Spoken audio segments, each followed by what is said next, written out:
The Stone Cold Steve Austin podcast hits the airwaves September 7th yet once again on the WWE Network. We've seen some of the biggest names in the business sit down with Stone Cold Steve Austin, whether if it's Triple H, whether if it's Vince McMahon, Paul Heyman.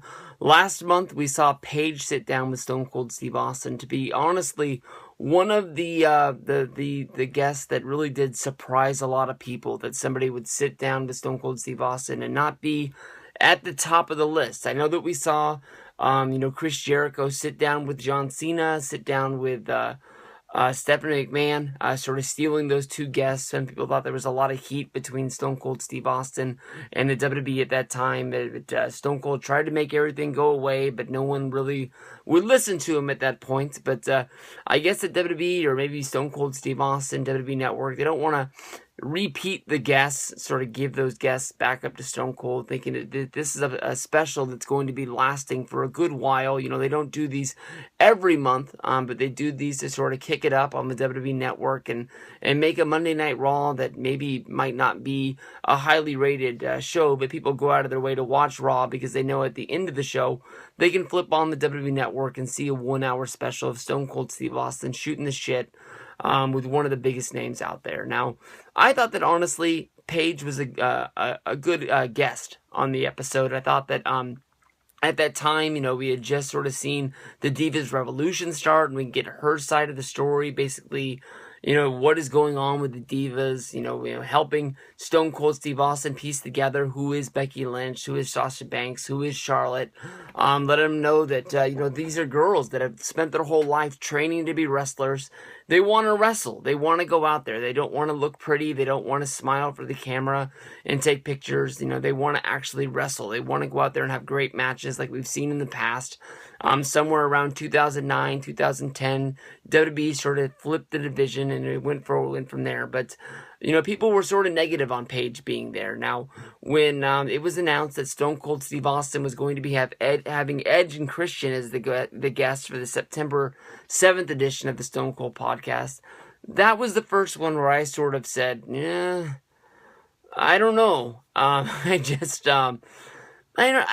know that Edge and I know that Christian, I know they're big stars. They've both been WWE champion. Well, I guess they haven't both been WWE champion. They've both been World Heavyweight champion. They've both sort of supported the company for a long time. They've been a big part of the Attitude Era with the tag team division, and they both broke out to be pretty big single stars. And they really helped, piece together everything that was going down. Edge became one of the biggest names in wrestling. You can think of him having his match against Undertaker at WrestleMania 24 in the main event. Sort of like that, that crown piecing moment on his career. He beat John Cena by cashing in the Money in the Bank. He sent one of the biggest surprises in wrestling at the time. But I think that easily one of the biggest surprises that we've ever seen on Monday Night Raw is Edge's retirement from wrestling. And everybody knows from the Edge documentary that came out on DVD and Blu-ray, Edge has sort of stepped away from wrestling and he sort of ended that in his career. He's made some returns to WWE, mostly because the Sci-Fi Network wanted to, hype up Haven, which was the show that he was the star of. Well, not really the star, but he was one of the main guys that was on the show. Christian, once he retired from WWE, which I don't even think has been officially, announced. There was the one time when I think Brock Lesnar was going to beat up Edge, and no, it was Rollins. Rollins was going to beat up Edge and Christian, and Jerry Lawler was saying how these are two retired wrestlers, and that was sort of the one remark that they've ever made about it, but Christian would leave and he would go on to be Edge's friend on the show. He worked a bar. I can honestly tell you, the only thing I know about the show is the clips that WWE would show on Monday Night Raw, hyping it up, trying to get people to flip over, and it was a good trade because, they got to have Edge, one of the biggest stars that they've ever really created and brought up from nothing. Edge and Christian were both guys that were wrestlers, and they did what they had to do on the indie circuit. They got picked up and they got put in one of the not Terry Funk, but one of the Funkin' Dojos.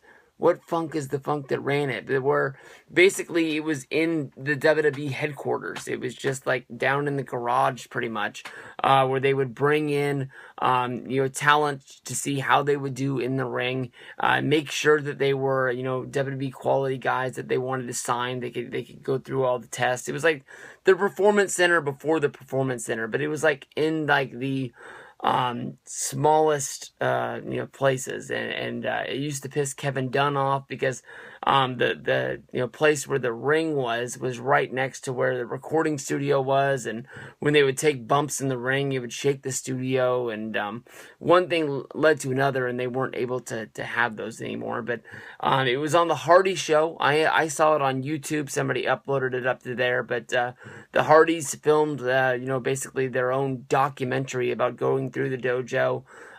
It was I think it was Jeff, it was Matt, definitely Kurt Angle. I think Christian was a part of that class. It was one of the first ones to ever really go through, and you can read a lot about that in Edge's book.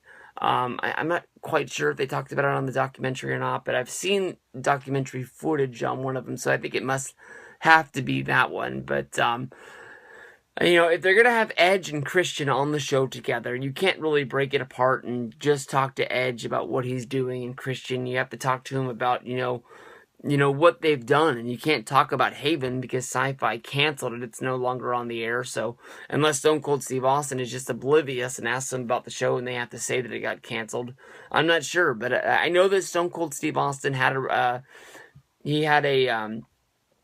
friendship with Christian, and because they talk about it on the What DVD, was basically the whole What craze, where the crowd would chant What in between the breaks when the wrestlers, mostly Stone Cold Steve Austin, was talking.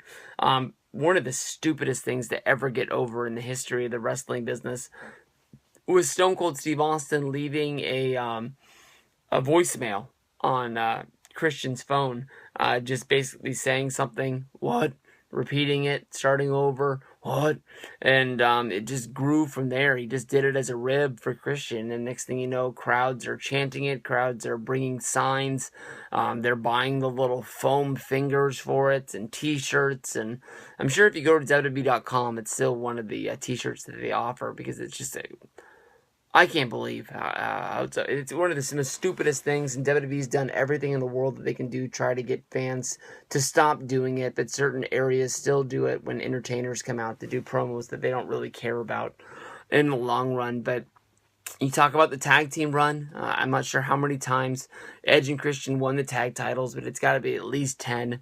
They had the legendary TLC matches. They won both of those against the Hardys and the Dudleys. One was at SummerSlam. One was at WrestleMania. Of course, Stone Cold Steve Austin versus The Rock was the main event. Probably one of the best matches was that TLC match at WrestleMania.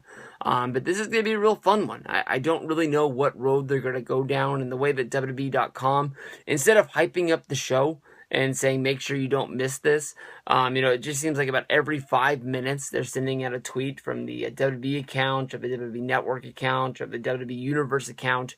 If you have any questions, ask. I know that Stone Cold Steve Austin has personally asked for questions before, but for as many times as they've asked for fan questions about this show, it's almost like Stone Cold Steve Austin doesn't even know what to do with it.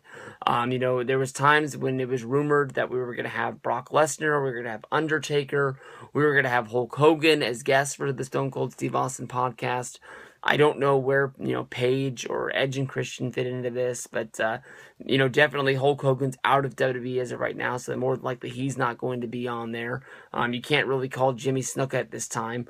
I'm guessing that Brock Lesnar would be a damn good guest on here, but maybe he just doesn't want to do it. He doesn't like a lot of interviews, and I don't know, and Undertaker is involved in this angle. Maybe they should have got him on the show before SummerSlam, but the way that was almost put together was, we hadn't seen Taker in so long, and if we put him on the WWE Network, on this live show, people would sort of point at this, and they're trying to get us to forget WrestleMania 31, so it is what it is. We'll see when this all fits down. Honestly, in my opinion, if you've never watched the Stone Cold Steve Austin podcast on the WWE Network. Definitely the Vince McMahon was groundbreaking as the first one. Triple H was really, really good about them talking about all the battles that they had in the past. And, Paul Heyman definitely seemed like it got him in some hot water with him, putting together the WrestleMania 32 match. It doesn't look like it's going to happen, but fun times, coming ahead. Edge and Christian on the podcast tomorrow. WWE Network after Monday Night Raw.